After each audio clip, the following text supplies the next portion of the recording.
In this question, of all the open right circular cylinder with given volume, find the one which is the most economical. तो हम लोगों को एक ऐसा open right circular cylinder बनाना है जो कि जिसका वॉल्यूम फिक्स हो.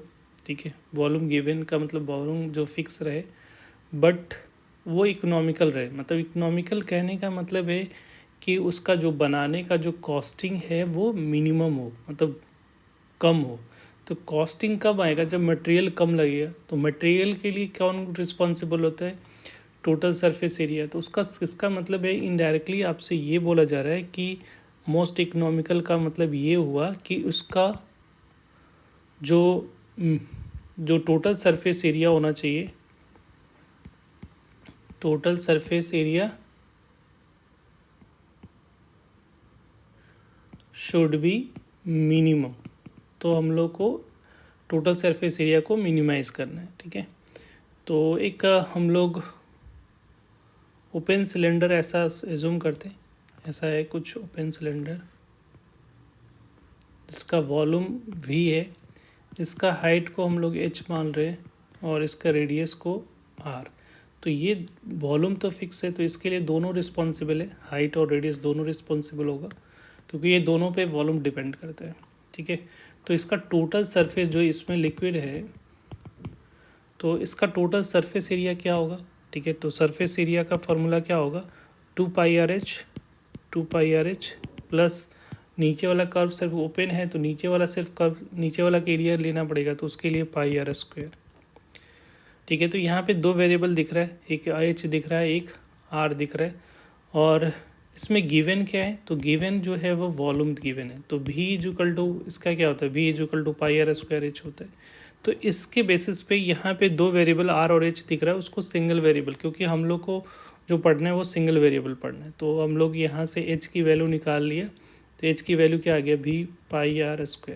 अब ये एच वाली जो वैल्यू है इसमें सब्स्टिट्यूट कर देते हैं इस इक्वेशन में, राइट. तो यहाँ पे इसमें सब्स्टिट्यूट कर दो ये एच की वैल्यू.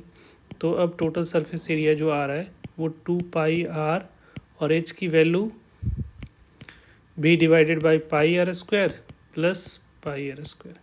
तो पाई से पाई कैंसिल, एक आर से आर एक कैंसिल कर दो. तो एस इज इक्वल टू क्या आ रहा है? 2b/r plus πr².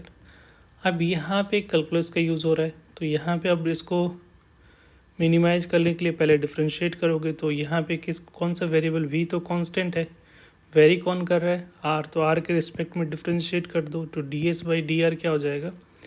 तो 1/r का डिफ्रेंशिएशन 2b तो कांस्टेंट है, 1/r का डिफ्रेंशिएशन क्या होगा? -1/r² हो जाएगा, राइट.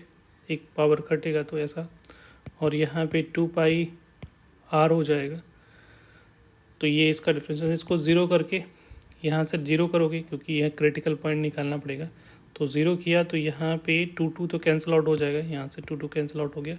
तो यहाँ पे क्या दिख रहा है? एक आर, ये वी है, आर नहीं ये वी है, ऐसा थोड़ा सा लिखो. तो यहाँ पे दिख रहा है v/r² is equal to πr. ठीक है, तो v is equal to πr³ आ रहा है. तो ये जो वैल्यू आ वो v की वैल्यू जो आ रही है πr³, तो यहाँ से r की वैल्यू अगर निकालना होगा तो v/π पे पावर 1/3 हो जाएगा. अब ये इसको चेक करना है कि मिनिमम देगा या मैक्सिमम देगा, तो उसके लिए फिर डबल डेरिवेटिव्स चेक करेंगे. तो d² डबल डिफ्रेंशिएशन करोगे r के रेस्पेक्ट में, तो इसको डिफ्रेंशिएट अगेन करोगे तो ये वाला पार्ट को, तो यहाँ पे डिफ्रेंशिएट करने पे 2s दे रखा है, तो यहाँ पे डिफ्रेंशिएट किया, अगेन डिफ्रेंशिएट करोगे तो ये हो जाएगा माइनस माइनस प्लस 4b/r³ हो जाएगा, और ये हो जाएगा 2π पहले से था, डिफ्रेंशिएट करोगे तो 2π बचेगा. तो देखो r तो पॉजिटिव रहेगा क्योंकि रेडियस तो पॉजिटिव होता है, और ये भी पॉजिटिव है, सारे पॉजिटिव, तो ये ग्रेटर देन 0 दिख रहा है. ठीक है, क्योंकि इसमें कोई भी नेगेटिव तो दिख नहीं रहा है.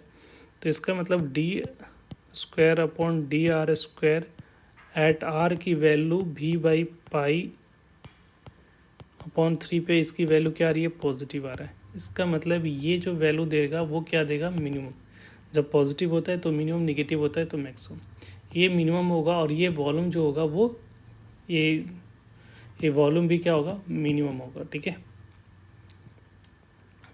अब यहाँ पे जो हम लोग को टोटल सरफेस एरिया की बात करें तो टोटल सरफेस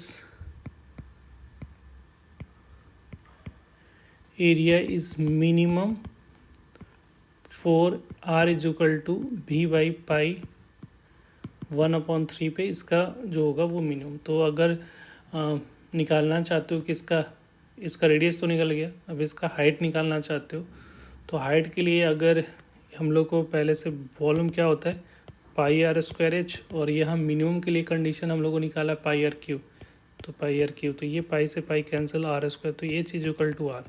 तब जब हाइट और रेडियस अगर इक्वल लोगे और ये रेडियस किसके इक्वेलेंट लोगे, इसके इक्वेलेंट लोगे, तो उस केस में जो है वो हमारा मिनिमम सरफेस एरिया होगा जिसपे, और वो इकोनॉमिकल भी होगा। ठीक है, तो जब इसका रेडियस और हाइट इक्वल ले लेंगे और वॉल्यूम अगर दे रखा होगा तो वॉल्यूम की जो रेडियस की वैल्यू जो होगी वो किसके इक्वेलेंट लोगे, ये बी बाई पाई 1/3 के इक्वेलेंट, तो उस केस में ये जो है सिलेंडर बनेगा वो इकोनॉमिकल बनेगा। Right, thank you.